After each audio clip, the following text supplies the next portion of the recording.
All right, what's up, guys? Welcome to the fourth episode of the Unplugged Alpha. I'm joined tonight with family lawyer Jonathan Noble Esquire. How you doing, Jonathan? I'm doing great, Rich. How are you?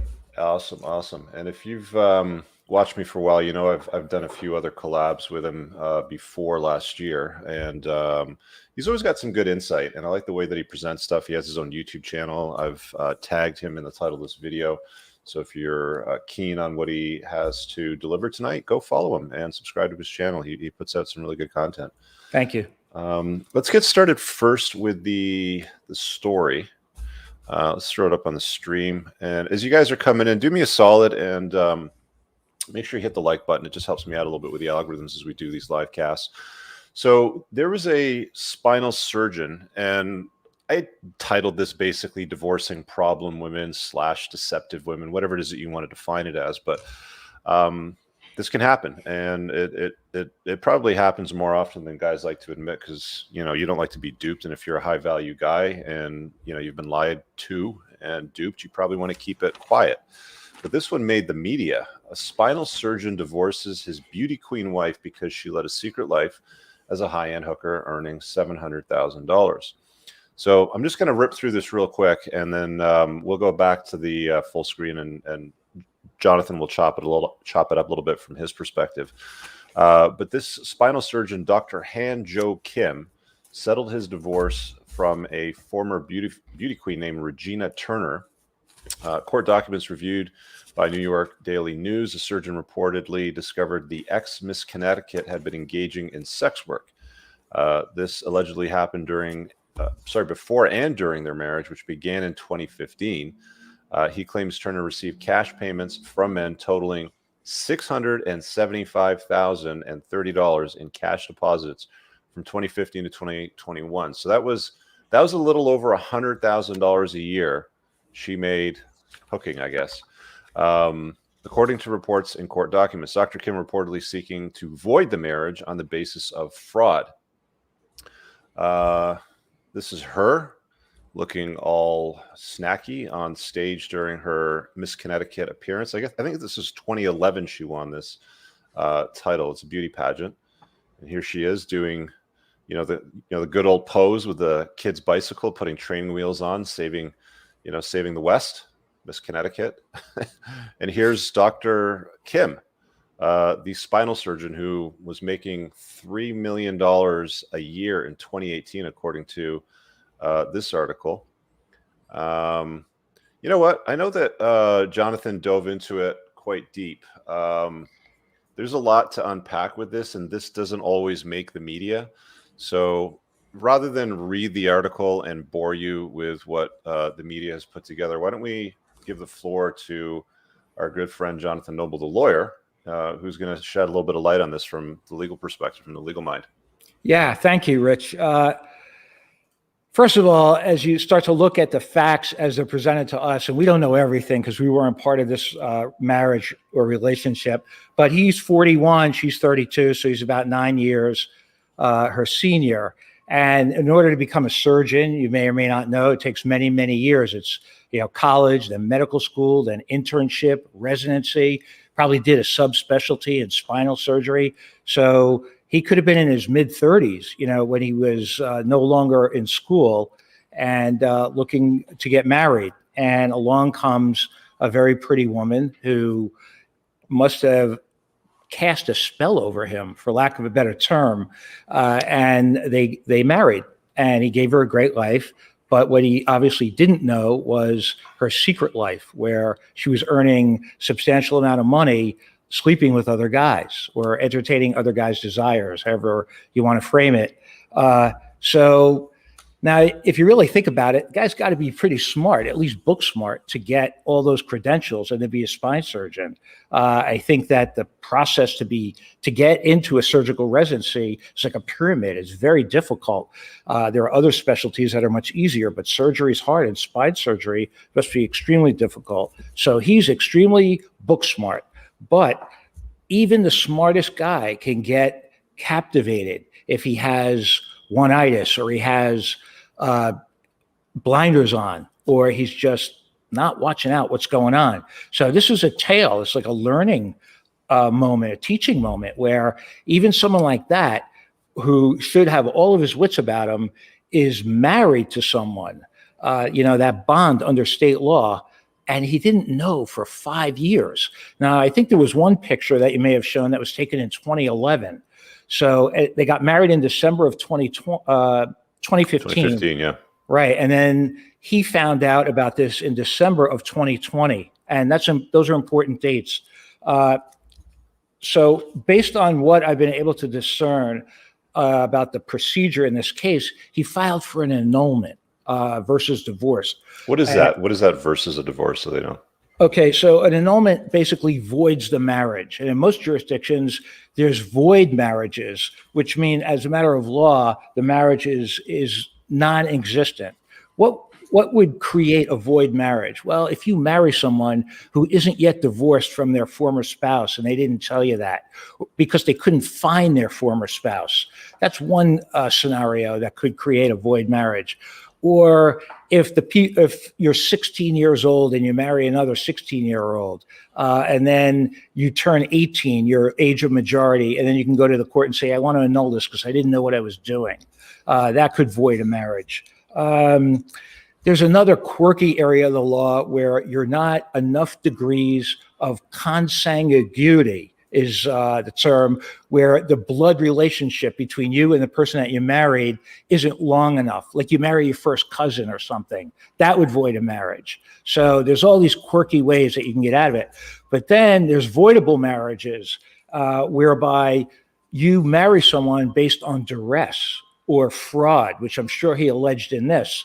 And if you can prove that you were lied to the degree that he was, there's a good chance you could have your marriage voided or annulled. Did you ever hear this story, Jonathan? Sorry to interrupt, but there was one that I was thinking of as you were talking about these annulments with a Chinese man that sued his wife for being ugly because she misrepresented her appearance to him, and they ended up having what he called ugly children, apparently.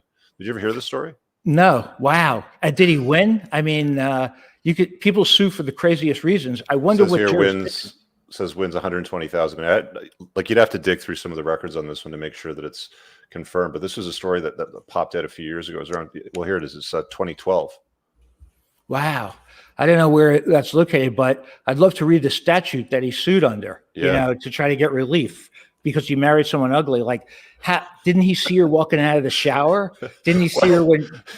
This is like after the plastic surgery. Like she had her entire face reconstructed completely, and then they had children together, and he wasn't pleased with the results. So he found out she had plastic surgery and tried to sue her for it. You know what? I'd be shaking my head if I were the judge on that one. But one point I want to make on this other case with the surgeon, if you're a victim of fraud or duress, you have to take action immediately. You can't continue to cohabitate with this person and then ask the court to annul your marriage. So it seems to me like he saw some texts that were really raunchy on her phone in December of 2020, then filed to annul.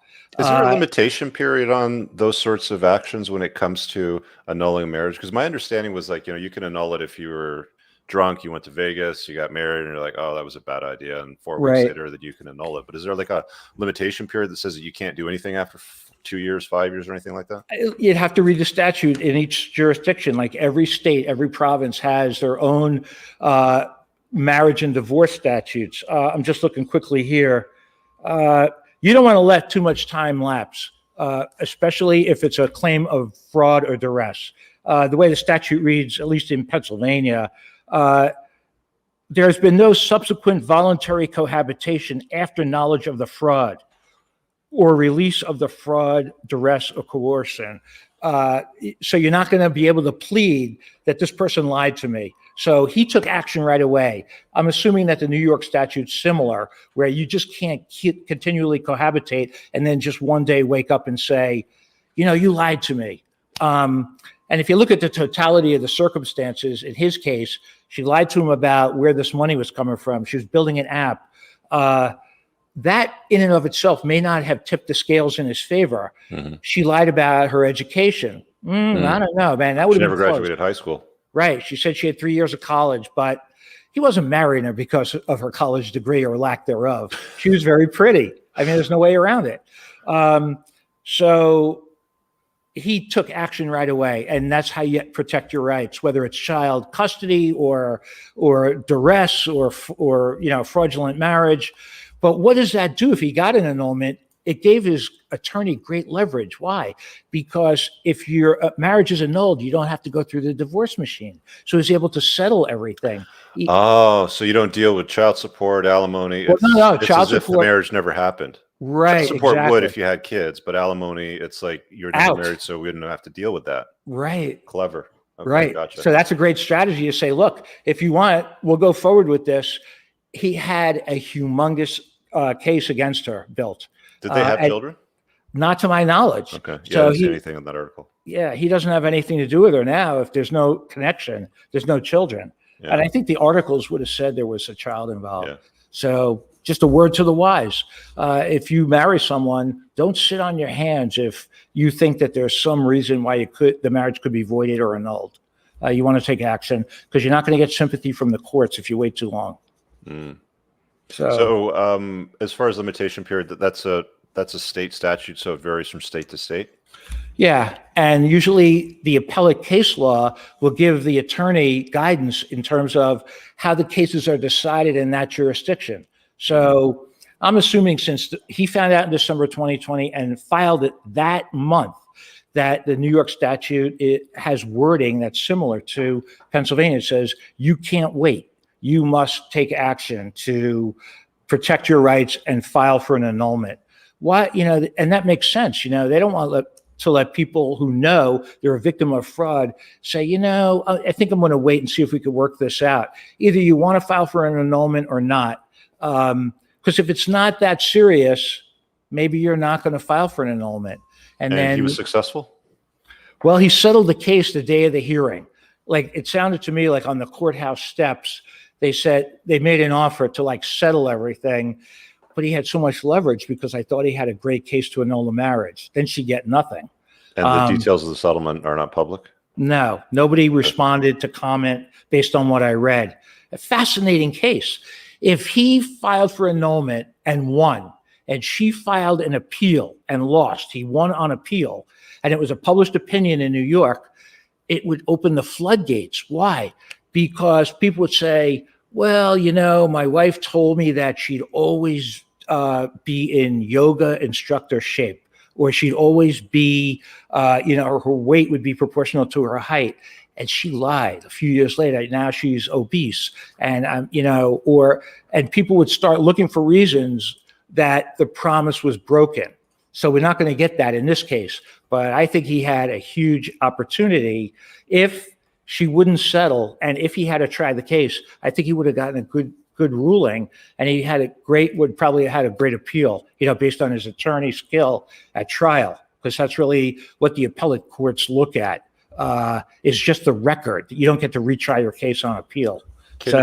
So to the point of, can a man annul a marriage based on weight gain? Is there a case for that? Has anybody ever been successful with that? No, it's against public policy, if you will. Number of times that we sleep together, or your sexual preferences, your weight, those kind of things.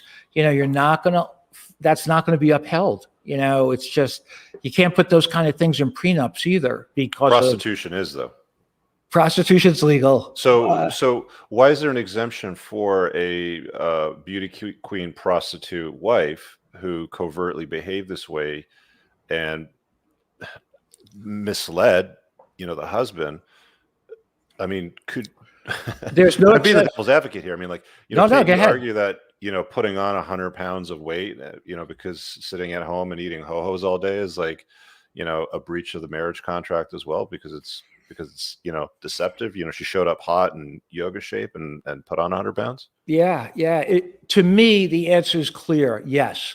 That's why it might be best for guys not to get married, because once you do, you handcuff yourself to the other person under state law. So, no one has a crystal ball that can predict the future. The way the state looks at it too is, in most places, Well, what if you got sick? It's supposed to be for better or worse. It's supposed to be for richer or poorer. Well, lose your job and then try to explain that to your wife. Oh, I lost my job. You're going to have to go to work or something. It doesn't work that way in reality. So the system's broken. The best thing to do. The last thing she wants to hear is, oh, I'm going to have to stay at home and, I'm going to have to live off you for a bit until I find something, right? Yeah, forget it. Or if you're dating her, do that. See how you make out. That's a bit of a test before you sign any nuptials. I put a poll here. So if you guys are watching this on YouTube, you've already seen it. If you're not, why aren't you watching this on YouTube? But I just asked, based on the notion of, hypergamy, because you've got alpha seed, beta need. Was Dr. Kim alpha seed or beta need in this equation? It looks like most of you are selecting beta. Although the guy does look Chad. I mean, he's got a nice chiseled jawline, like he's a handsome guy. But man, he got duped big time by this one. Have you ever seen this before in your practice? You ever come across anything like this before? Not this crazy. I think I was married to a medical doctor for about 17 years. And she was never around, or she was around very infrequently. She worked very hard. She was excellent at her craft. But here's a guy who's making rounds. You don't know if he's in charge of the residency program or if he's teaching in the hospital, if he's affiliated with multiple hospitals, because spine surgery is a very specific subspecialty. So I feel terrible for him. Because he works so hard. You work a lot of hours making a lot of money doing this. He worked a lot of hours, made a lot of money, but he could have been blindsided to this. Maybe he didn't have experience or really understand some women's nature. But wow, what could he have done to prevent something like this? Somebody that works, he's working 60, 70, 80 hours sometimes without complications in his patients. He's got to be on call. And she's running around. I'm wondering how he thought that she was really developing an app or was living off a trust fund, as she said. Yeah, she said she was traveling for work, according to that article. Yeah, I mean, just it's sad that this happened. But if I were him, this is just me, Monday morning quarterback in this thing, why would you get married? Like, he's already got his credentials. He's really very good looking man. What was he looking for? Someone to have children with, or I don't know. I mean, it's a personal thing. I'm just, as a person who read about it, I'm thinking, wow, this guy got married after all that. He could still have had great intimacy with her. If you think about it, he could still be with her if he wasn't married to her and she was just with him somehow. Yeah. But that's, you don't know all the facts, and you don't know how thirsty he was to have someone like that in his life. She might have other characteristics that he was really attracted to. And she's pretty. I bet she looked as amazing arm candy on the annual boat cruise on the lake or the Christmas party. Yeah. Remarkably, some people who are extremely handsome or very beautiful women are not confident. I know plenty of women that are just knockouts, and they're not confident for some reason. And it could have to do with their unresolved issues in their past or bad relationships, or it's not in their DNA. So maybe he is of that ilk, where he's a handsome guy, very accomplished, could be very humble, and he just wanted to stick with that one woman, and she did him wrong. So I dropped the link if you guys want to hop on and queue up to ask a question tonight. Jonathan's going to stay around for a bit. Sure. So I pinned it to the top of YouTube. If you guys are watching elsewhere, you'll find it in the stream if you scroll up a little bit. Make sure you got a good connection. Headphones with microphone kind of built into the cord or something, so that the audio comes in nice and clean. Was there anything else that popped up while you were pulling up this data on Dr. Kim? Or any other lessons maybe the guy should pay attention to when it comes to stuff like that? I mean, I sometimes see these stories and I think to myself, you didn't know, you didn't have a clue before you invited her into your world and decided to marry her.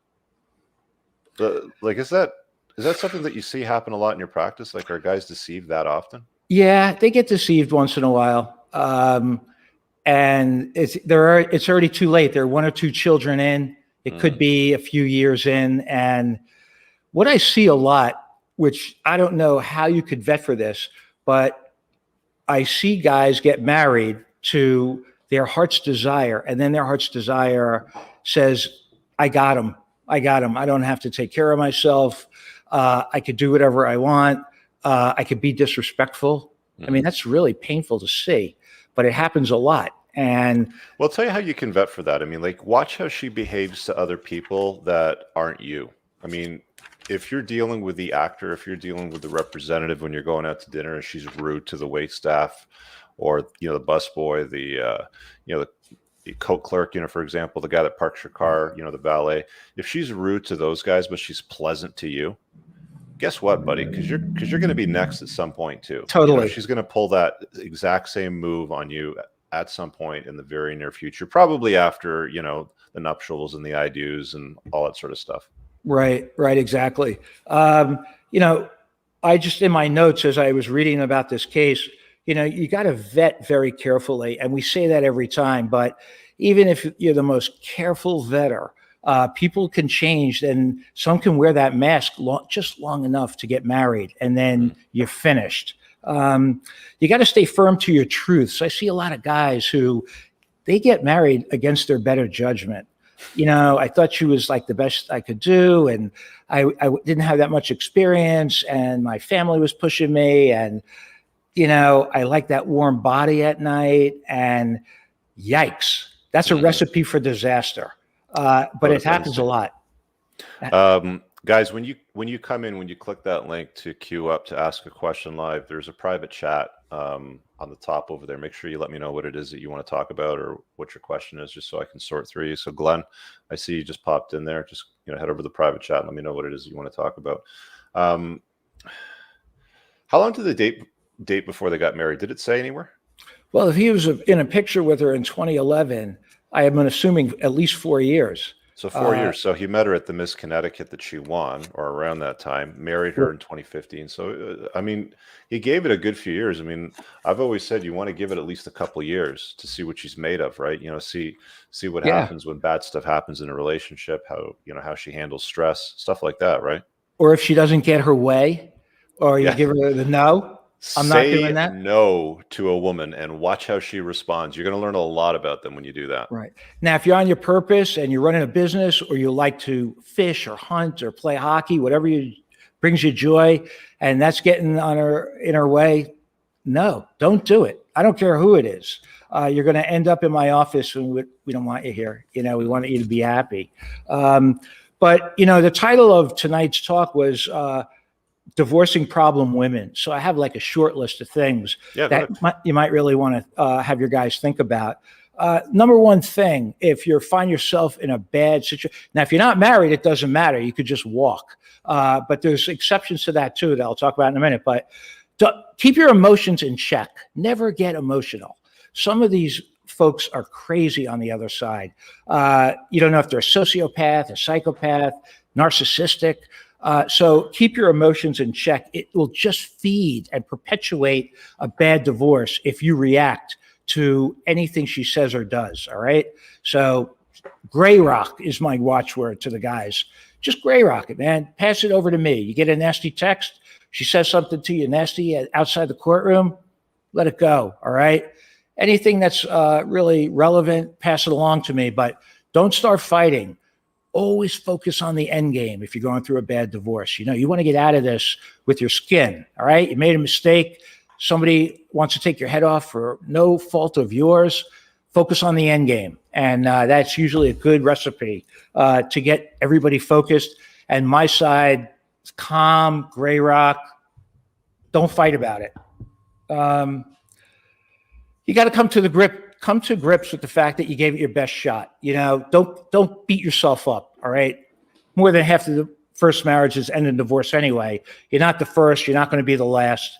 If there's no kids involved, thank goodness for that, because that's a whole nother issue, a whole set of issues, actually. So you want to just gray rock, come to grips, go get mental health help. There's no shame in it.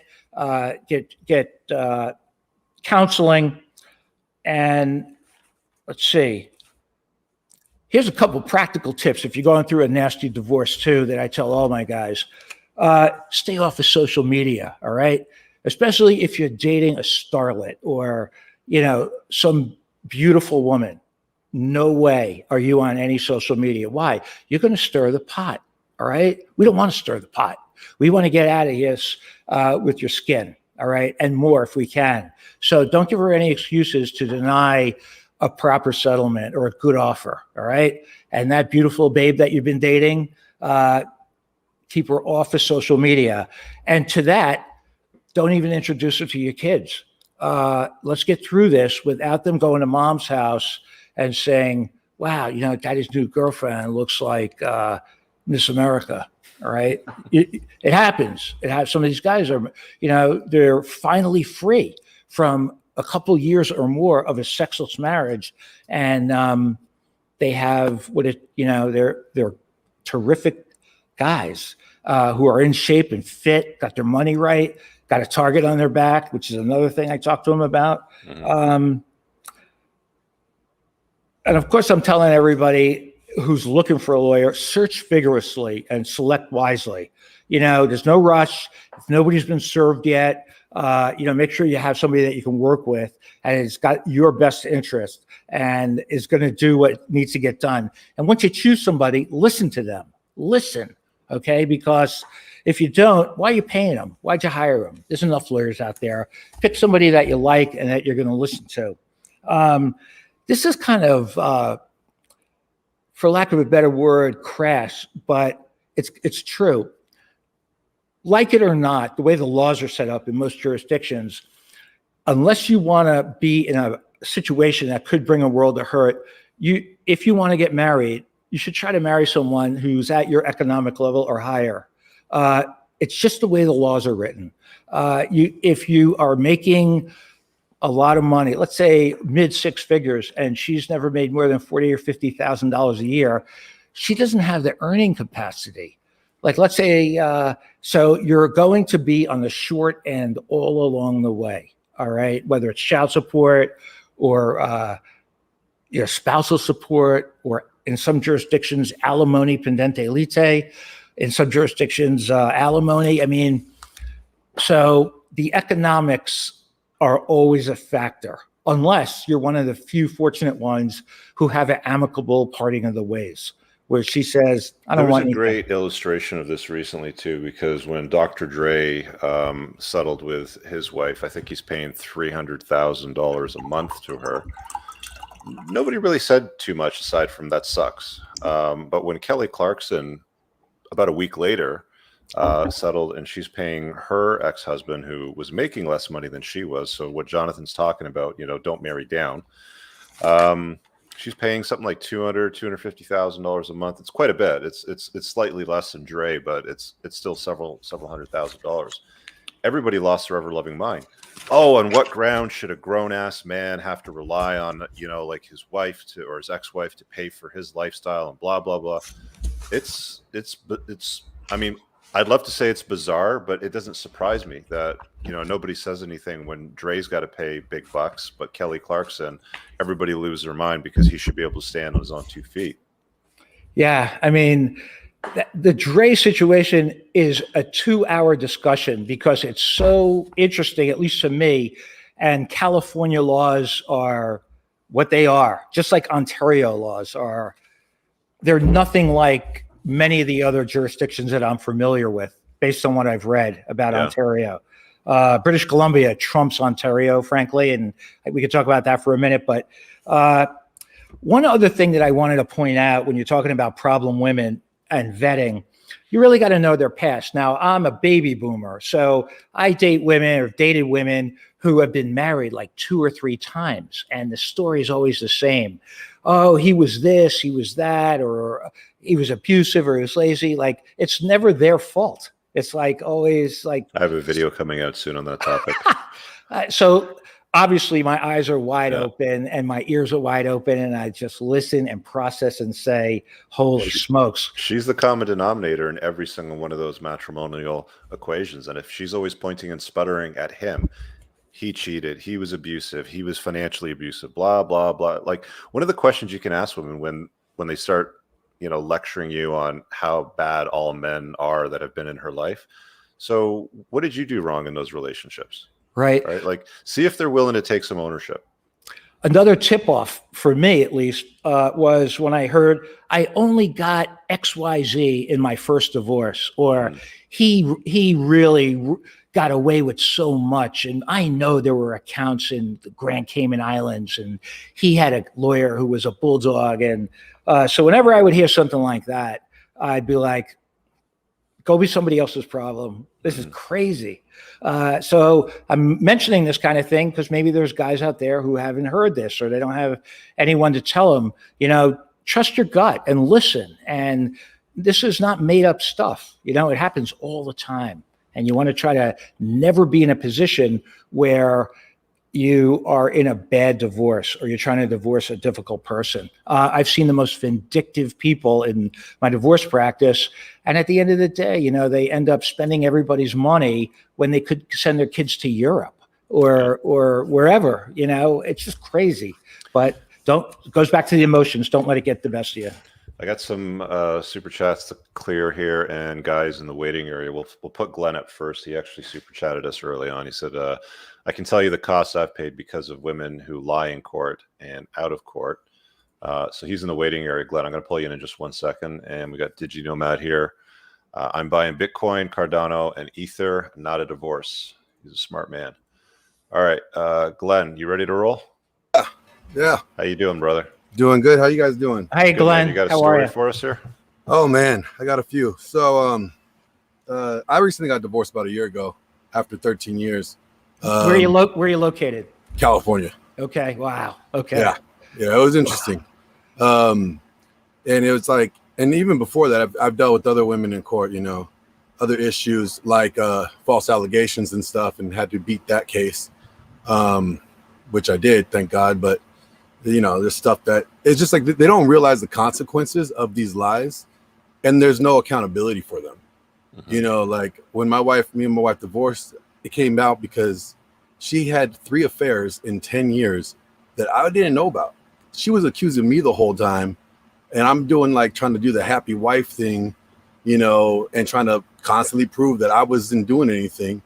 I was working so much on making sure that I wasn't appearing to be doing anything bad, that I wasn't paying attention to what she was actually doing. Yeah, I believe it. And is that something that you see in practice, Jonathan, when it comes to one party accusing the other of infidelity? It's usually them doing it. They say that when you point at somebody, you've got 3 fingers pointing back at yourself. Yeah, definitely. It's projecting on you what they're doing, and they try to put you on your heels, and that's just sick.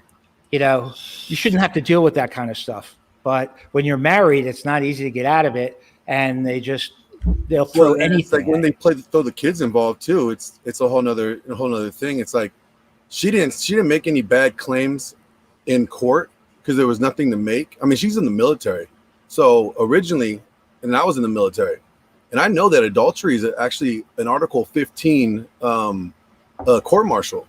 You could actually get charged for adultery if you're in the military, especially if you're a senior enlisted. And that she was. And I even submitted all the information. I have a video of her confession. I submitted it to her leadership. Nothing happened. They didn't even charge her.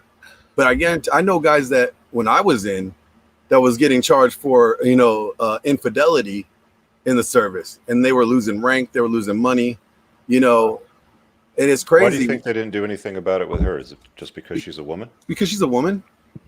She I mean, let's just face it. Like People get so mad when I say that, men are success objects, women are beauty objects. Men are the disposable sex, women are the protected sex. But it's like, stuff like this. When you hear these stories, it just reaffirms those statements. Well, then especially when they try to alienate you from your kids. Well, that's the other strategy too. Yeah. Like, I mean, me and my son, I haven't really had a good relationship since the divorce. She told him that that there was some, instances where she didn't feel that she wanted to do things, and I forced her. I'm like, so I'm getting messages from my son about stuff like that. I'm like, you're alienating a child from his father. Do you know how horrible you are? You're letting your hate for me overwhelm you over their love for your child. Happens all the time. It's sickening. It's sickening. But there's what's Do you have going any on. advice There's no for men on that one, accountability. Jonathan? Pardon? Do you have any advice for men on that one, Jonathan? Do you have any custody of them? Can you get them into counseling? I mean, Oh yeah. So I got a lawyer, and we put that in the divorce agreement that one, he has to maintain a certain grade point average to be in her custody, and two, that he has to go to counseling, and she had to pay for reconciliation counseling for me and my son, which Good. hasn't happened yet, but she already remarried. She remarried the guy that she was having, one of the guys that she was having an affair with, so She was married to him prior? she was married to me first. And then during the last guy that she had an affair with, she ended up marrying recently. Okay. Yeah. And I'm just incredible. like, hey, you're doing me a favor. Thank you, sir. Do you guys live? You live in the same school district? Oh yeah. We live like 3 miles away. All right. I mean, she wiped me out like financially. And then, I had to, rebound and go back home. I'm staying with my dad right now just to kind of reassess. But, Sure. So it says here in the private chat that she was made out to look like a hero during the divorce. Well, So yeah, because they didn't hold her accountable for the infidelity based on military law. nope. She made away pretty clean with family law. I mean, she's obviously had some success alienating you from your kids and doing a little bit of brainwashing along the way, which tends to happen along with that. Oh yeah.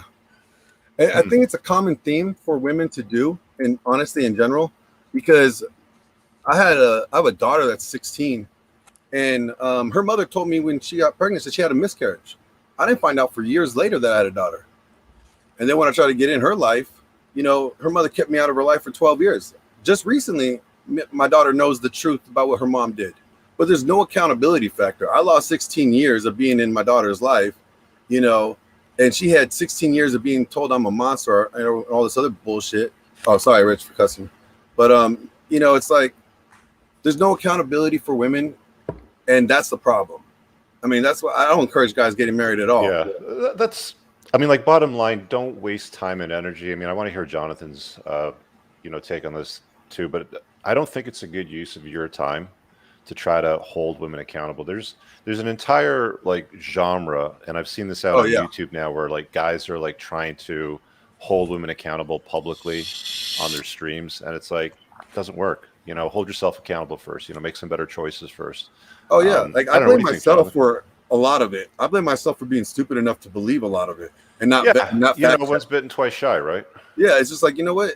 I'm mad at myself for not catching things when they were right in front of me, and thinking that like all women are good. Like I was more mad at myself over everything than anything else. Were you afraid to bring something up? Were you walking on eggshells, thinking if I bring something up? It happens all the time. Especially when you want to question things, when things just don't add up, and you're like, if I say this or I ask this question, what am I going to be faced with? And that's what kind of like led to the whole divorce. It was just like, okay, you know what? This doesn't make sense. It smells wrong. I'm going to ask her. And when I ask her, it's like, oh, you don't trust me? You don't believe me? Like, well, yeah, you're giving me reason not to. What do you think, Jonathan, on the whole accountability story on women, going through divorce? Yeah, I think I'm going to give you like an analogy of how I look at modern day marriage. Did you ever go to a carnival and there's a basketball game where you get 3 shots for $1 or 3 shots for $5? You could win a big stuffed animal. And you look at it and you're like, you're only like 5 feet away from the rim. I'm going to do it. But what they don't tell you is the rim is tilted. And it's not regulation size. It's about a centimeter larger than the basketball itself. So your chances of having a successful lifelong till death do you part marriage is similar to that. It looks good. And boy, that payoff looks wonderful. But in reality, it's like trying to make that shot through a rim that's a centimeter wider than an actual ball. And, you better think twice. Now, you could try it once, but you're silly if you keep going back. Show me how many people keep going back trying to make that shot. Yeah, the rim is tiny. Hilarious. And they'll feed that. Once they're invested, they'll just dump money into it. And by the time they realize it, they could have just bought the bear themselves. Exactly. Exactly. Like I'm in Hollywood, so I'm in the industry, and so I am a creator of content. I'm like creating some content coming out, Rich. Based actually, your book. I've read your book, and I put a review on Amazon on there. Thank you. Your book is spot on. It's like Rollo's, but like practical. It's like, hey, this is what you need to do. And I'm actually creating a comedic video right now, a script, based on a lot of these things, like based on, going through something like this, being, realizing the lie. How do you deal with it? Mm-hmm. And it's all like funny issues that I look at now that I've been through in my life that are not funny, but I laugh at now because of the stupidity that I had in dealing with them. Now you know. Now you know. Yeah. That's the beauty of this. Send me an email when you get it done. I will. The email is on the About tab of the channel, so send it over when you got it. I'll check it Yeah, out. definitely will, Rich. All right, Glenn, you got anything else for us on this? You know what? Not on this, but just thank you guys for this opportunity. Great speaking with you. Good luck with everything. Yeah, definitely. By the way, Rich, Paul is my counselor. Apex? Yeah. My boy. Yeah. That's my dude. Protege. So good. Awesome. All right, you guys. Take it easy. See you, Glenn. You too. Yeah, Paul's a good guy. If I could, I just want to go back to the main topic, strategy for divorcing difficult women, throw a couple of other nuggets for guys to think about. Usually, once I get a lay of the land, I will explain to my client, it would be a good idea if we could let her think that she's winning, okay?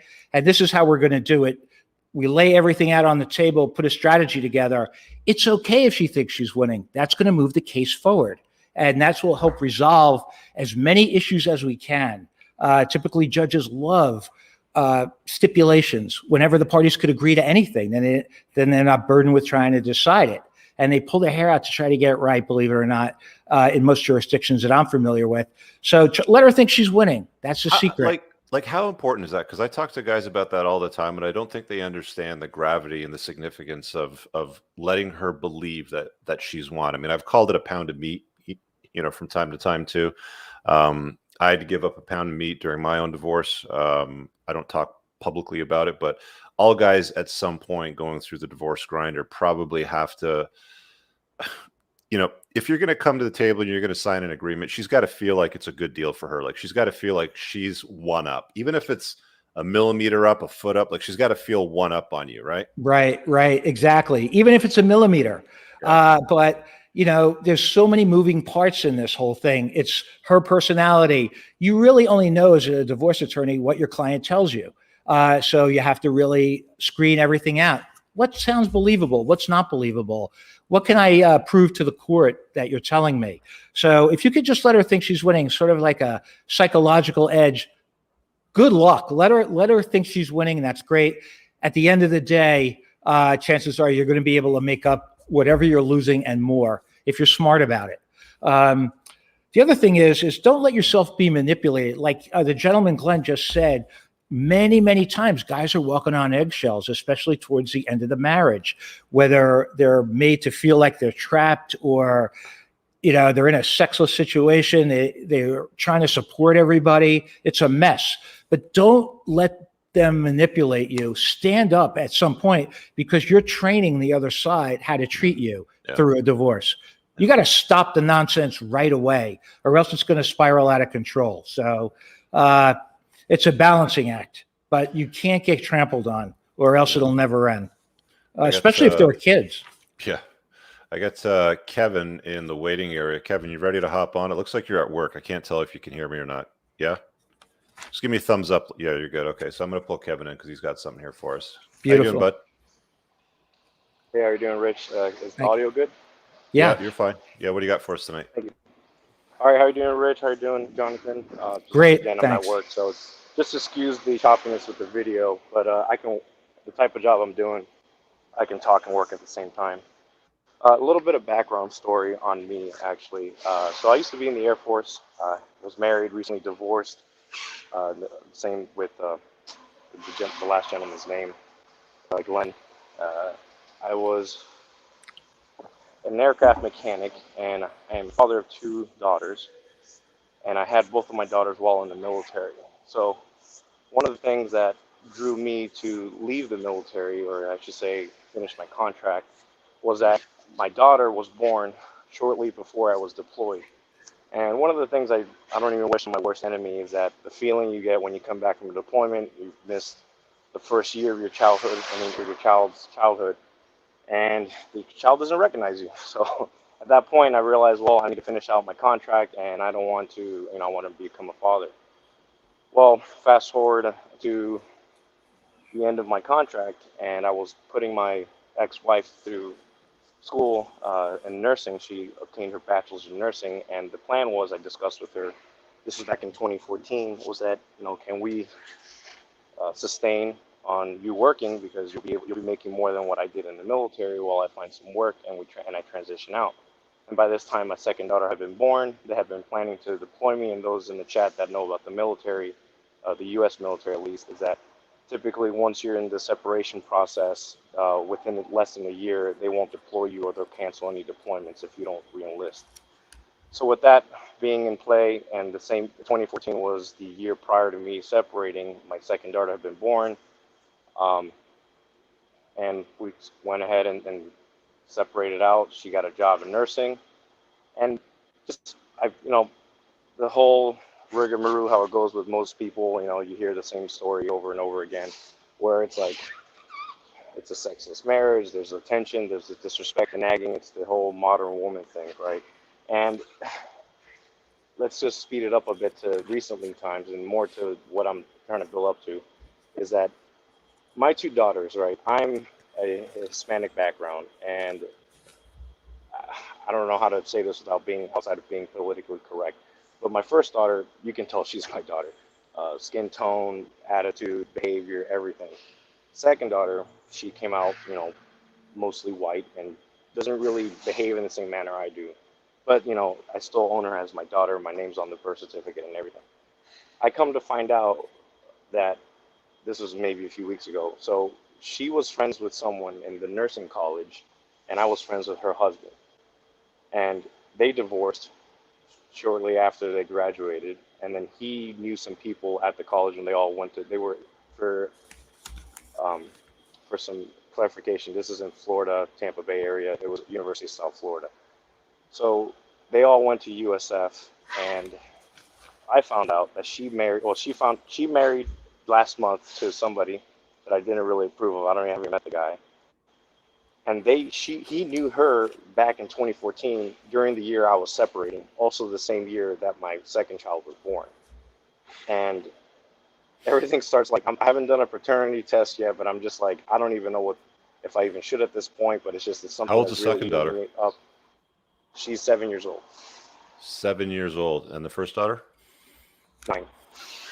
So what do you recommend when you got a 7-year-old and you're questioning paternity, John?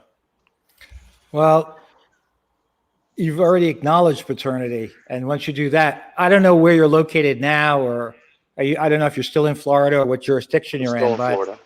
Yeah, you want to talk to a local lawyer. I don't know if you'd want to open that can of worms if she recognizes you, especially if she recognizes you as her father. But that's a tough situation. The time to question paternity is right at birth, before you're on the birth certificate. Get a DNA test. It's usually free or less than $150. They just swab both your cheeks, and with 99.99% certainty, they could tell whether or not you are the parent. And no one has to have their blood drawn or anything anymore. That is the time. Now, there are guys in your situation that, at this point, 7 years though, you recognized as her dad. You've been taking care of her. Do you pay child support? No, actually, again, I don't want to run the segment Don't too talk long. about No, it's okay. It's just that I'm actually, you can consider me in the single-digit percentile of men. That's a whole nother story, but it's to try and condense it down, is that I recently just graduated my associate's degree. I was using the GI Bill, which is it's a stipulation in the military that once you serve a certain amount, you can get 3 years of benefit. And Right. she convinced me back a few years ago, said, hey, once you quit your job, I'm a mechanic by trade. And and just go and finish your engineering degree that you started, back in high school. We were supposedly, I guess you could call it high school sweethearts. And I said, sure, okay, that sounds like a good idea. You're making way more than I did. She was making like $10 an hour more than I did at the time. And I said, all right, well, let's go ahead and do this. I mean, I'm going to get a monthly stipend too, a housing stipend, and it'll work out. We'll get by. We had some debt, and it'll work out. And so far, about a year and ish, about a year or so in. This is October 2019. Again, the marriage side of the thing started falling apart probably within the last 3 years of the marriage. I was married for 10 years. And, the whole thing, it's like, hey, I don't want to be with you anymore. It's like, again, it's funny because if you follow the other, manosphere, the red pill content on the platform, it's, I didn't see it back then, but, obviously for, hindsight is 2020, is that, the timer started. Well, the timer probably started back in 2014 when she said, oh, my security is going away. He's leaving the military. What is this? Like, what is this? What are these shenanigans? Yeah. So it's just, so yeah, that got sprung on me. Like I said, I consider myself probably in the decimal percentile, just because I had she earned more than I did. I didn't have a degree because in the court, at least down here, from my experience, the Florida courthouse, they consider current earning potential. So like if you have degrees, I didn't have one.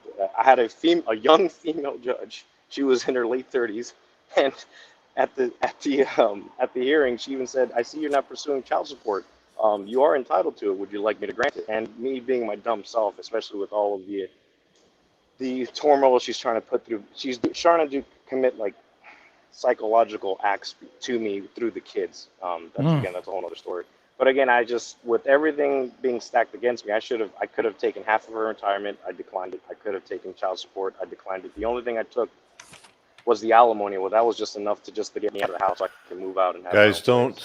don't be a nice guy when it comes to family law. Nice guys get destroyed in family law, and they lose leverage and they lose opportunities. And it's very, very hard to get them back once it's been awarded to somebody else. I don't know, Jonathan. I mean, like, do you want to say something about that? In terms of custody, once that's been awarded? No, in terms of being a nice guy, like, he forfeited, an opportunity to get alimony, as an example, or child support. But like, like guys tend to do that like chivalrous stuff because they're like, I want to be a nice guy and try to make this thing wrap up and go away. But nice guys get destroyed in family court, man. You could always take it and then change your mind and say, I want to agree to reduce it, especially since now, if you were marrying a very, very wealthy woman and you said to her, you know what, I don't want anything from you. I'm moving into this woman's house, whatever. That's different. So I'd want to know more about it. But yeah, I mean, you want to try to keep the peace, but you have to take care of yourself too. And it's a personal decision. So hopefully you're back on your feet and you're focused and doing all the right things. Because that's really what's most important. I've actually, this past year and a half was probably the worst. I accrued like $30,000 in credit card debt. The pandemic really put a massive dent in my life. But again, I still consider myself extremely lucky. I mean, I know there's guys that, sorry, because I'm just thinking about some of the guys that I know that, they self-deleted, just much worse situations. They've lost everything. Yeah, I lost the house. Yeah, I got stuck with all the debt. But at the end of the day, I have 50% custody of my children. I see them half of the week, and I actually get to pick them up this Wednesday. And I get, it's just, I'm still involved in their life. And she's been doing things. Yeah, she's been doing things like putting things in their head. Like my oldest came up to me last month, like, "Oh, Daddy, I only want to see you, maybe only 2 weekends a month." And I'm like, "Where did this come from?" Like, I know where this it came isn't coming from. Right. It's like, and it's just like, and then she brought it up again through text a few weeks ago, and I'm like, this is out of the discussion. The parenting plan, it explicitly says 50-50, and these are the days, and it's just, I don't understand. You're trying to get them to spend more time with you, and like she's trying with the stepfather. Well, that starts to change as the kids get older, doesn't it, Jonathan? Like, as they become teenagers and they can decide where they want to spend. Like, I mean, that's the case here in Canada anyway. I mean, by about the tween years. Florida is very similar. Yeah, so it's the same thing down in Florida? They have, there's no statute for the age, actually. If you look up for Florida child cases in terms of, I mean, court Like depends. you could have The way that 50-50 leading up to 12, 13, and then all of a sudden at 13, 14, she's like, you know what? Mom's closer could to the do it school. right now. Mom's closer to all my friends. I think I want to stay there more. You know, Right, well, the sometimes thing kids. is- Go ahead. No, they could do that right now in Florida. Yeah. The thing is that the court decides the way the law is written is if the child is mentally mature enough to know that they're aware of the decision they're about to make. And there was a case for a 9-year-old, and there was a case for the 9-year-old, and there was a case against an 11-year-old. So that's what I'm saying. There's conflicting cases, but it all depends on the judge. It all depends on the child. They're more specific on the case here than a broad sweeping law. Got it. Right. Got it. Right. All right, Kevin, thanks for chiming in and sharing your story, man. Good luck with everything. No, thank you. I'm glad to get the word out and to know that there are guys out here that make it out alive. So appreciate it. Thank you for bringing it on the platform. Thanks, Great. brother. Wow. A tough situation for sure. Yeah, as Moff pointed out in the live chat, this guy is a guy who wasn't letting the BS keep him down. He's a real soldier. Yeah. Yeah. It's good for him. He's got a great life ahead if he could keep that attitude, stay focused. So good for him. I got a few other guys in a waiting area. Turtle Hermit, you still there, bud? I see you got a question. I got a Copperhead, a submarine. You guys come up with good screen names. Turtle, you still there, buddy? You got your camera off. I can't see if you're there or not. If not, I'll go to Copperhead because he's got his camera on. I can see he's ready to go. He's got questions about starting a content channel for young men. Okay, so this is about creating content. Well, what's up, Copperhead? What do you got Hey, for us man, tonight? can you hear me? Hey. Yeah. Yes. Awesome. First off, I have to say I'm a huge fan. I've been watching you since like 2016 or so. I introduced you to my dad before he was kind of going through his divorce. He was doing the whole marriage counseling and stuff like that. He sunk tens of thousands of dollars into counseling with my mom. I feel like I have a somewhat of a unique situation. I'm the eldest of 12 kids, and so but anyways, so thank you so much. I turned him onto your channel. It's been a lifesaver. He's consumed way more RP content than I ever dreamed about. Like, the dude's a savage. So I currently, just to give a little bit of backstory, I'll try to make it quick. I work in a family business.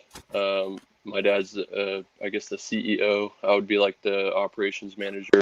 We have about 20 employees or so, and we're planning our exit strategy. We run 4 different businesses in the animal healthcare type space, and the feminist narrative has kind of taken over the space and dealing with all the Karens out there and stuff like that. And so we're I've been working since a very young age. Started working over 40 hours a week whenever I was in high school. Started college whenever I was 13. Dropped out. Continued working, stuff like that. I figured out that I could learn what I wanted to learn and stuff like that on my own rather than pursuing the education route through college. So I feel like my passion is to create some type of channel where I can coach young men go through some of the struggles I went through, some of the existential crises that you face at 18, stuff like that. And you're 28 right now? Yes, sir. And you got a business, you're running 20 employees. Sorry, you got 4 businesses running 20 employees, right? Yes, sir. And what do you hope to get out of creating what problem do you want to solve? So I want to solve the problem of these guys not having like their man creds, if that makes sense, like not knowing how to change a tire, both a combination of skills and philosophy. So I want to do something like I'm not sure what kind of a model I want to do yet. I've been to a lot of different business conferences and stuff like that. I think the model I want to go for is something like maybe a 4 or 5 day event where it's kind of like a boot camp where you do partially lectures, and I would get, I'm no expert, right? And you want to use YouTube to try to get the message out, is what you're saying? Yeah, I want to use YouTube as a platform to create a following, to be able to drive people to some type of an event where I could have speakers. I looked at the 21 Con. I've never been to it, so I'm Don't waste judging your time, a book. bro. Yeah. Well, that's that's what I was kind of getting at. Some of my So I mean, like, here's what I'll say. I mean, if you want to create content on YouTube and build an audience, and then solve that problem by infusing masculine virtues in them, like basically things like changing tires, obviously, stuff like that. I actually have another channel. It's called Dad Hammer, and I started to upload stuff like that, like just random stuff I was doing around the house. I think I have a video on there about how to change the tires, because I was laughing when you're saying that. But you want to make it as G-rated as possible, so mainstream. Yeah. Okay. And you've got to be consistent. Like, you have to get on a schedule and put out consistent content that's quality. But you also have to entertain people. You have to be very, very careful with RP content. You have to be very careful with talking to men about putting themselves first. Because at some point, you'll probably get picked up in the algorithms. You'll probably get some reach. You'll get a lot of views. But at some point, all of these platforms, all of these tech companies, YouTube, inclusive, Facebook, like all the big ones, they tend to go woke. And if anything might be deemed as, too pro male, then you're basically building your house on somebody else's land, and they can just pull it out from underneath you at any given time. Like, I'm well aware that my channel could be deleted at any given time in my life. Like, it could get deleted this week. All right. I've got plans for that. Not a big deal, right? So if it's your only source of work, motivation, income, all that sort of stuff, I'd say no. But because you have other things going on, and maybe you can incorporate it as you're doing those things, like if it's part of your day-to-day job with these 4 companies that have the 20 employees, and you can film it while you're doing it and create content, then I would say, yeah, definitely do it. But if you're building this on top of 4 businesses running 20 employees, I would say no. Well, the plan is to, exit with the next 18 months and we're going to, my dad and I are very close. I hated his guts growing up, long story short, I was the prodigal son that returned, and a lot of the principles that he taught me, learned, out in the real world. I basically was working for him as a kid. I quit / he kicked me out several different times. I went through my own discovery of self and sentience and all that, and kind of came back during him going through his marriage troubles and stuff like that.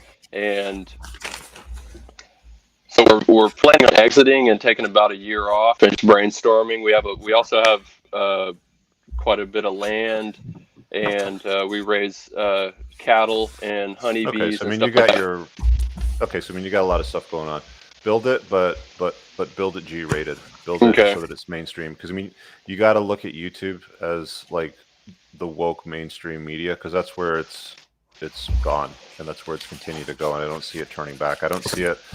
Like, YouTube was originally coined as broadcast yourself. Okay, that was their catchphrase when they first launched it, and you could upload anything you wanted basically at that time. Well, that's changed, and they're policing what you upload, right? And they're going to discourage content that they don't like, or they might just remove you completely. So just make it G-rated if you're going to use YouTube. It's a great place to get discovered. It's where eyeballs are. It's where the algorithms will help you out, but keep it mainstream. If there's stuff that you have to do that's not mainstream, put it behind a paywall. And that's really the only way that you can sell it now. So is Patreon, and just to not to be ignorant, I've done some of this research, as in the last couple went of a months. little bit woke and threw some creators off it a few years ago, and I stopped using it then because I didn't really like what they were doing. But there's other guys that I know that are still using Patreon, and they don't have any issues, so you could probably get away with using it. That or Subscribestar. Okay. Yeah. There's another one that Dave Rubin put together with Jordan Peterson called Locals. Okay. And yeah, I've that's heard got of that. Payment tiers on it as well. So there's stuff you can put behind a paywall, and it's supposedly more free speech. So those are other things to consider. But anything you do publicly on YouTube, try to water it down a little bit and try to keep it G-rated. And if there's stuff that you want to talk about that's more controversial, put it behind a paywall. Awesome, man. Well, appreciate you having me on. Yeah, anytime, man. Take care. Good luck with everything. Fantastic. I got a guy here in the private chat, Jonathan, that's asking about family law. Both Archimedes, where is he? Okay, Archimedes. He says, I currently have a restraining order against her. She's been arrested for domestic violence against me once already. Okay, so let's throw Archimedes in. All right, can you hear us okay? You're muted. I got no audio coming from you. Try again. All right, I'm going to let you figure that out. I'm going to put somebody else in while you're working on that. Turtle, I'm going to put you in. I know you've been waiting for a bit. You're going to keep yourself a non, but you wanted to talk about something when it came to marriage. Well, hi, Rich. Thanks Hey, for having me on. And Jonathan, pleasure to meet you. Same. So this is my question. Okay, so we see that this individual that filed the annulment, he went on the offense. That's what I like. He wasn't defensive, right? So what can men do collectively if we were going to change the law and advocate for some type of policy change that would have a sweeping effect to where marriage, the institution of marriage is more equal, and it doesn't always end up destroying men? Be more specific. Like, it's not 100% destroys men. There's guys that marry wealthy women, and when they get divorced, those women end up paying the guys. Look at, the women's Kelly celebrities. Clarkson is a good example. Right, but so you have the right idea of wanting to change the laws because that's what the judges have to follow. Well, let's deal with something like straightforward, like default shared custody, right? Because in most places, it's still assumed that the mother is the better care provider, and then the father has to fight tooth and nail to have, and I hate doing this, I'm going to do it in quotations, to have access or visitation to, his own children.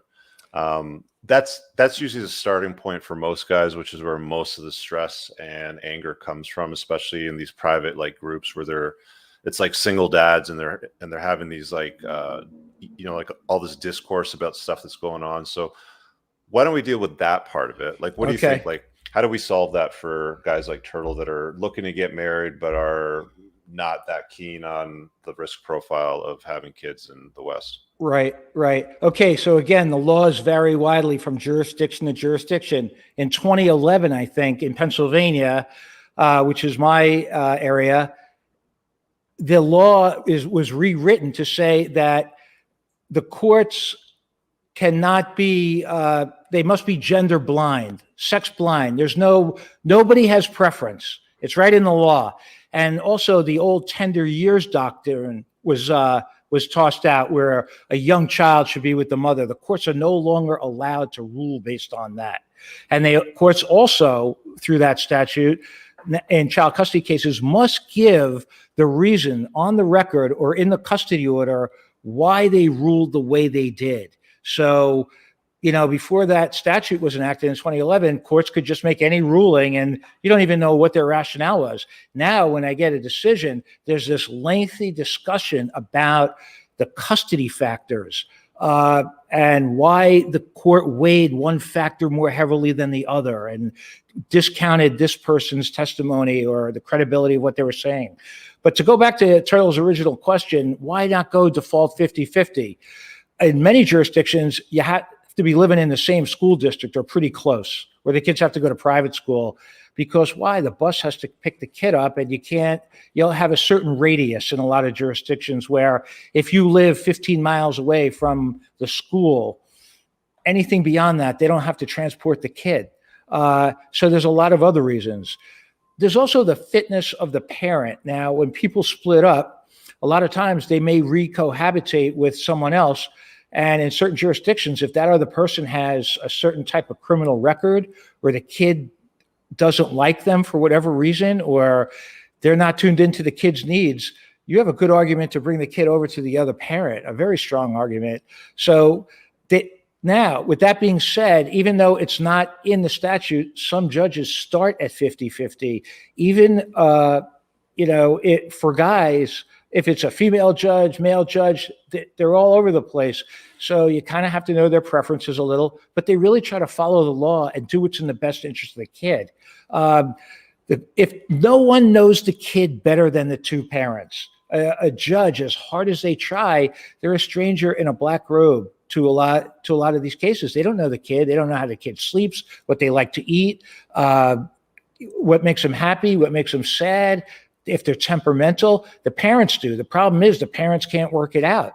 And so that's a problem. That's a problem. Now, a default 50-50 shared is talked about in some jurisdictions, but it just never gets through the legislature for some reason. And there are some states where it is shared custody. I mean, there's a Wikipedia page that I pulled up when I was putting some data together on some work that I was doing. So I mean, if you search for states Wikipedia shared custody, then there's a list of states that currently have shared parenting, states where there's legislation in Parliament that's being voted on, and there's states where it's just like a hard no.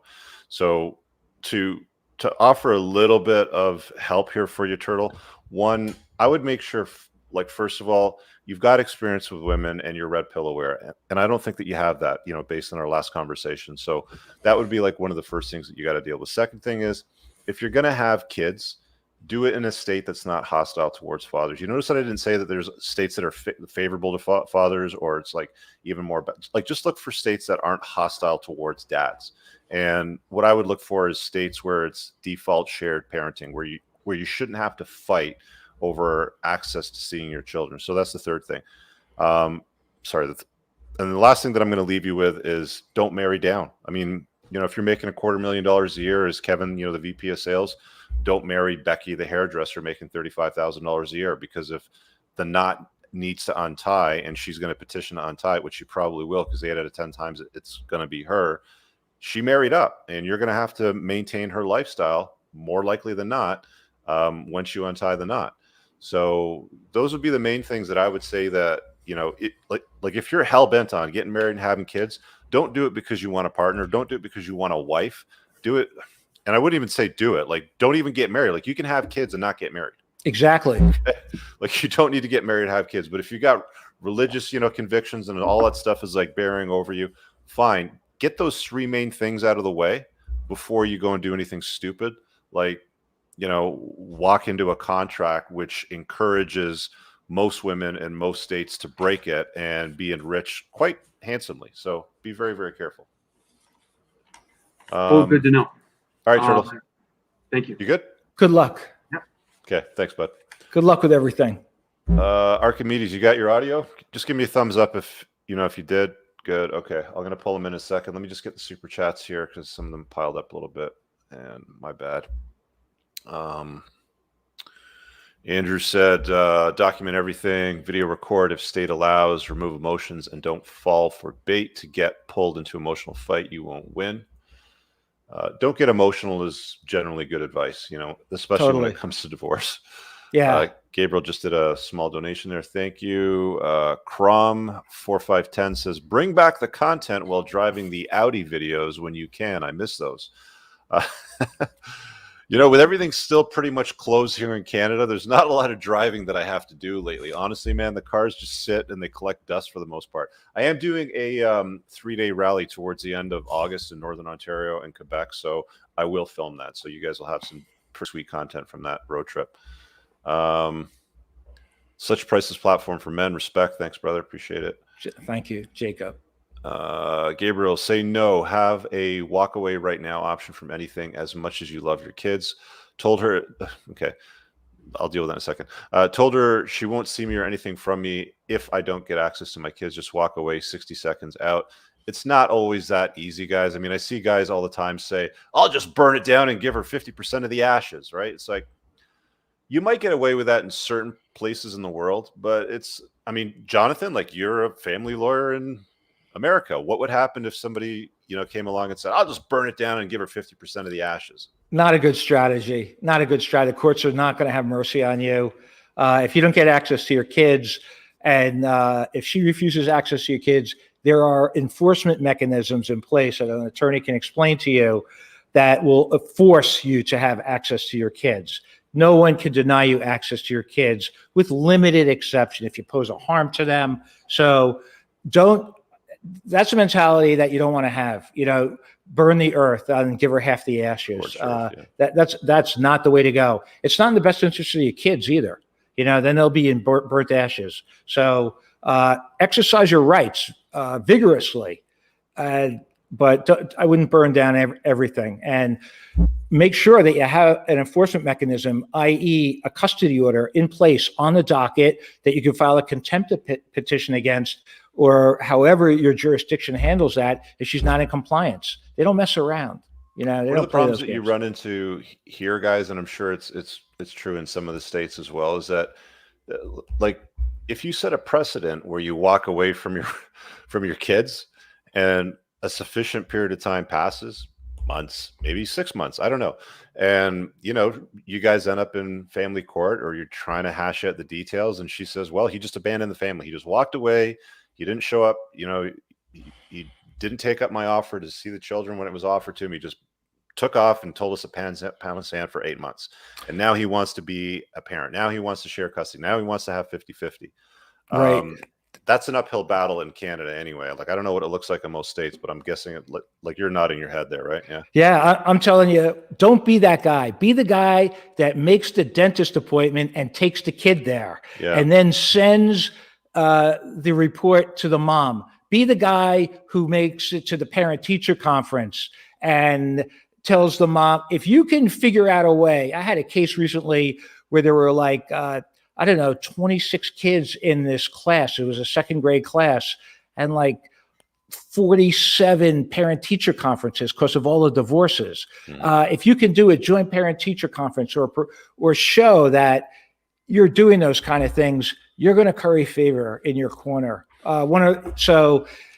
Don't be the guy that disappears. Be the guy that takes the kid to the doctor. Be the guy. Know your like children's doctor's name. Know the receptionist's name. Know her best friend's, mom and dad's name. Like where they live, what kind of car they drive. Like, know what size they wear. I mean, if you want to raise your kids, you're going to have to know stuff about them, especially when you're questioned. Know their extracurriculars. Oh, your daughter dances ballet. What size? Where does she get her toe shoes? Does she do jujitsu? What belt? How do you know? Have you seen her? All those things your lawyer would hopefully be asking you on direct examination, and you'll be explaining all these things, and you're going to build a great case for yourself. But walking away is not what you want to do. Got another super here. Hey man, I'm from Norway. Love the content. Look into Norway and Child Protective Services, not Google. Do you know what he means by that, John? No, I'm not sure. I'll make a note to look up afterwards. Yeah, I got that. All right. Archimedes, we're going to pull you in. How you doing, bud? There we go. Can you hear me okay? Yeah, you're good. Yeah. Okay.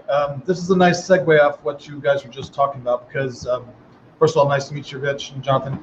I've got an interesting, unique situation that so far in the 4 or 5 attorneys that I've contacted, they didn't know the answer.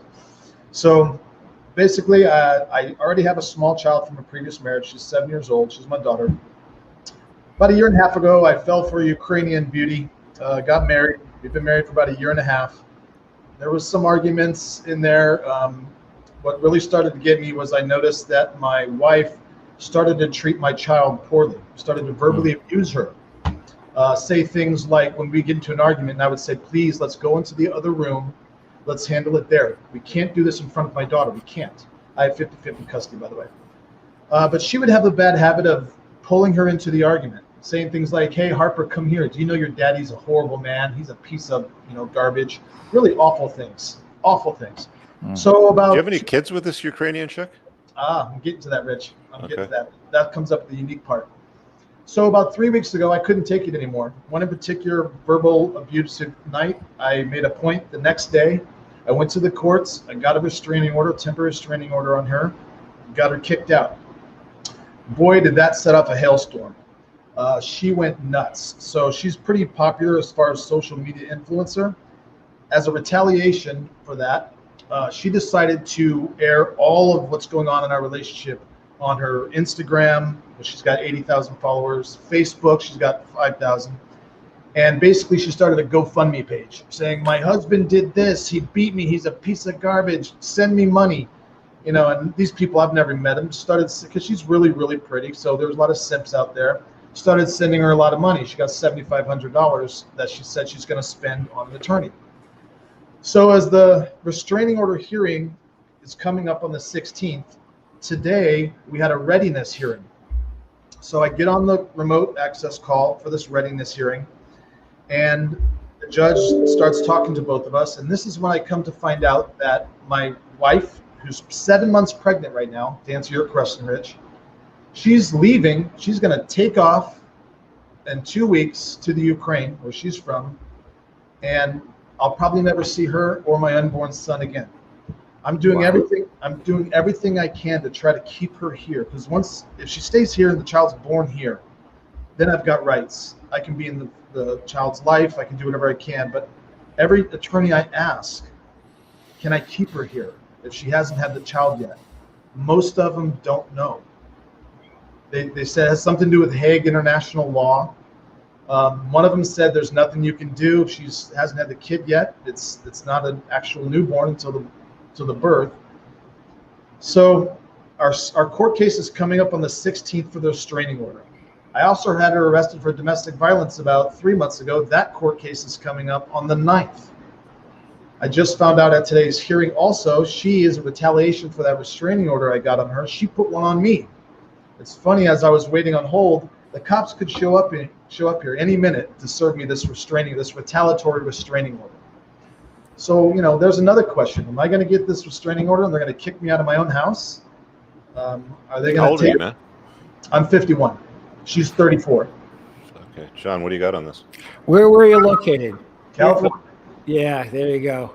All right. I'm not licensed there, so I'm not going to give you any legal advice, actually. But I will tell you that these retaliatory restraining orders are not looked upon favorably by the courts. Why? Because they're so common. Somebody just wants to stir up the pot.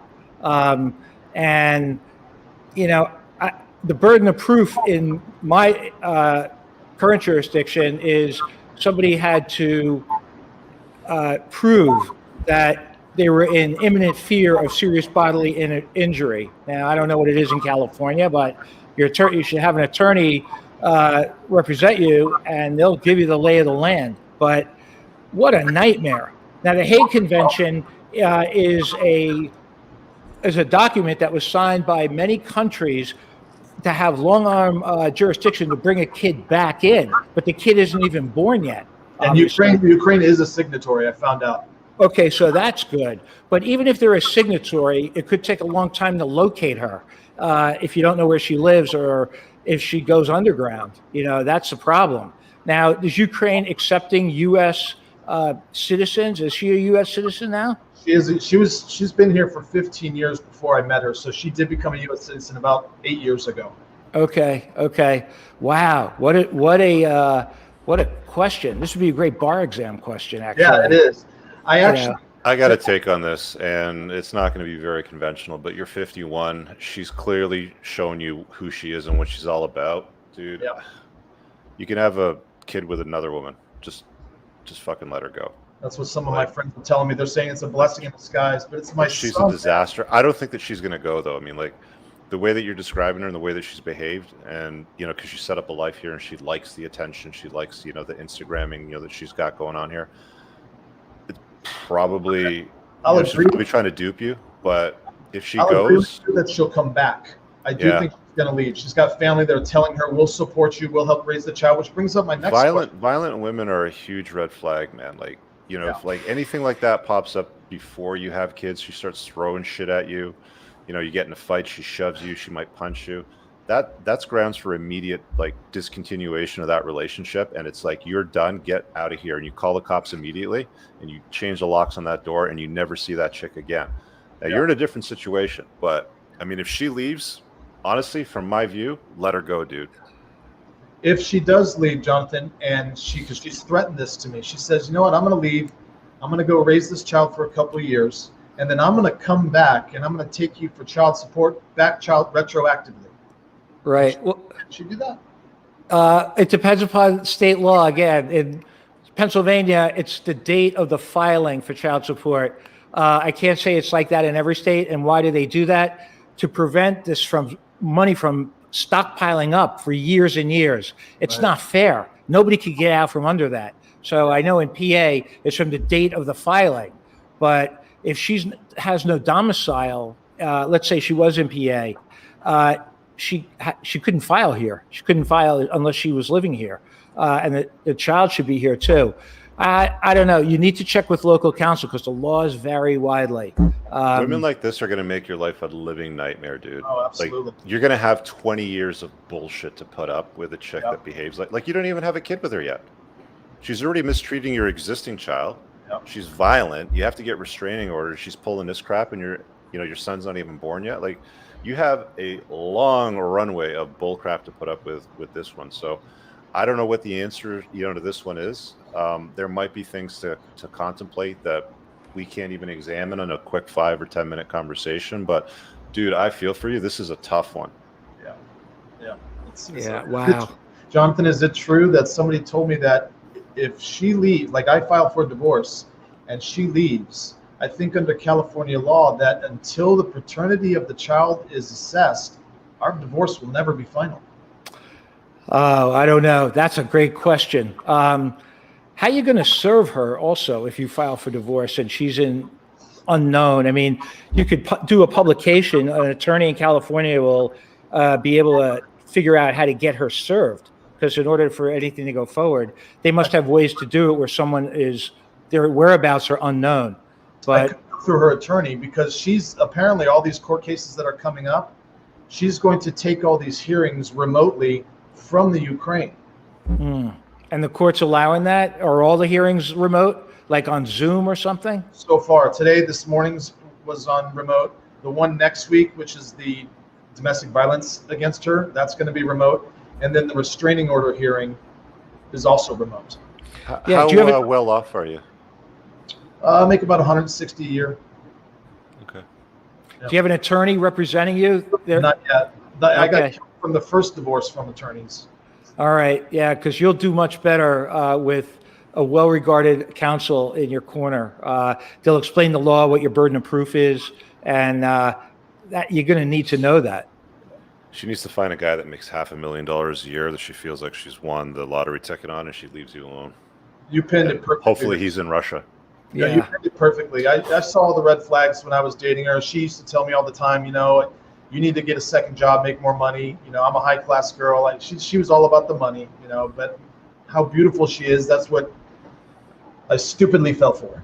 Never enough. It'll never be enough. Never. And you're 100% right. I can never make her happy. Every time I got to a part where I thought I was making her happy, she went a little more the next week, a little more the next week. Never try to make an unhappy woman happy, dude. You're going to spend Money's your not entire gonna life do trying it. to do it. It doesn't matter how much you throw at it. You're never going to be enough, just like Jonathan said. Yeah. Amen. Okay. All right, bro. Appreciate Good it. luck. Good luck with Thanks. everything. Thank you, Good luck, John. man. Thank you. All Mitch. right. Wow. That's tough, man. That's I very hate tough hearing situation. stories like that, because it's like where were you 8 months ago when we could have had a conversation before she got knocked up? You know what? It also applies to the young guys that, get one-itis and they get tangled up with somebody that just derails their plans and their life. So, learn. Pops in the chat, red flag number 7. It's in my book. Jonathan, I know you read my book. I covered it clearly and concisely. You don't even have to buy the damn book to get the red flag chapter. It's here below. You just get on my email list. It's 20 red flags. If this guy had read this free PDF, he would have not knocked up this chick. He would have thrown her to the curb the very moment that he noticed any abusive, violent behavior. Anyway. Yeah. Wow. Good luck to him for sure. Not easy. So got a super chat here from Better to Greater. He says, "Hey, Devin here. Legal ramifications of cohabitation versus actual marriage. Are there any? Can you avoid some via cohabitation?" John, this is more of a legal question. I love this question. And here's the short answer. It depends upon your jurisdiction. Okay. So if you're in a place like Pennsylvania, for example, there's no such thing anymore. They did away with common law marriages. Why? Because the courts don't want to sort out if you're living in a married state or not. Either you're married through a ceremony or you're not. Juxtapose that with a place like Vancouver, British Columbia, where you could just live in a married state, which is not defined in the statute what a married state is in British Columbia, for 2 years and you're considered common law married. Live together 1 year in British Columbia if you have a child with the other person, and the law is common law marriage. Wow, what's next? You drive through Starbucks and you pay for the person behind you's coffee, and they consider you common law married? It's ridiculous. So to answer your question, I'd want to know where you're domiciled, where you're located. So be careful. Even in Ontario, in Toronto, and you live with someone for a certain period of time, and you are common law married in the eyes of the law. I think it should be more intentional than that. I think places like Pennsylvania and other states have it right. Now, there's common law marriage in other states in the U.S., but usually it's for a much longer duration, 7, 8, 10 years, holding yourself out as a married couple, sharing bank accounts and supporting each other that way. But in Canada, some of the provinces, they want you married, and they found a way to do it. It's just crazy. So to answer your question, it depends on your jurisdiction. Do not live with a woman. Like, do not like blindly walk into it. Oh, we'll just live together because, you know, it'll cost me less to pay rent, and well, I'll have easy access to plentiful sex all the time. Don't, guys. It never works that way. Read the list of books that I've listed, you know, on the Amazon bookstore, pinned in the top comment of all my videos. Like, educate yourself, right? Like, don't march into a slaughterhouse like this thinking what could possibly go wrong. Well, you could be like the last caller who's got a crazy Ukrainian hot wife that's making his life a living hell. Like, be careful, guys, you know. Be careful about women, and when you invite them into your life and how you invite them into your life, be very careful. Be intentional about it. Right. So again, I would highly recommend, Devin, know the laws in your jurisdiction. A lot of guys don't even look up the laws. And now with the internet, you can look up the statutes. You can Google them. You don't need Westlaw or Lexis, you know, to get all the stuff. You could do it on your own, but depending upon where you live. So if you're in Vancouver, hell yeah. You better watch out, because you could find yourself in a world of hurt and go through a divorce. If you're a man of means, pay a lawyer in your location to educate you on cohabitation or marriage, and get a cohabitation agreement if it's suitable, if it's going to protect you. Get a prenup if it's suitable, if it's going to protect you. You know, have those conversations, because as unromantic as it may seem to her, it's pragmatic. It's something you got to do, because that's just the way shit works.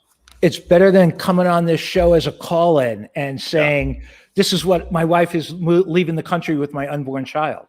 You know, that's a terrible situation, and I hope he gets out of it okay. 100%. Guys, we're at the, we're past the 90-minute mark. I only run the show for 90 minutes, so if you have call-in questions, definitely get in the show a little bit earlier. So apologies to the guys in the waiting area. We're not going to get to you. Back next Monday, 8 p.m. Eastern Standard Time. Jonathan, I want to thank you for joining me today. My pleasure. Best place for people to find you is your YouTube channel? Yeah, go to Jonathan Noble on YouTube. I've got over 160 videos now. Most of them are very short form. I'm sitting in my office. Sometimes I'm on the beach or on the pier, just giving some nuggets on stuff I'm working on, or some insight through the lens of a divorce lawyer. Right. Or on Instagram, JCN Law. Love to have you. Yep. So if you click the hyperlink in the title of the video where it says Jonathan Noble, then that'll take you to the channel. So go subscribe to his stuff. Thank you. I'm sure we'll get together again at some point in the future. Jonathan, thanks for hopping on tonight and shedding some light on this spinal surgeon and his what all went down. You guys can go back to the start. We're not going to break it down again. Before I go real quick, I'm just going to go full screen and shout out to the channel sponsor over my shoulder here. Grondike Soap produces a pheromone infused handmade soap. It doesn't have any endocrine disruptors. I've talked many times. I'm going to reiterate again, guys. There's a lot of crap out there in toiletries which will disrupt your endocrine system, make you estrogen dominant. It's usually the cheaper stuff. It's got things like zones in it, benzone, oxybenzone, all this sorts of stuff. Fragrances can really throw off your endocrine system. I've been making this stuff for a number of years. I've been using it for quite a while. If you want to grab some, just go to coopersoap.com over here. You can also just click the link in the top description once this video renders. Apply coupon code Cooper to get 10% off. It's good stuff. I endorse it. They got beard oils, pheromone sticks, soaps, all that good stuff. So be back next Monday, 8 p.m. Eastern Standard. Jonathan, and again, thanks for joining. Go check out the channel. We'll see you guys very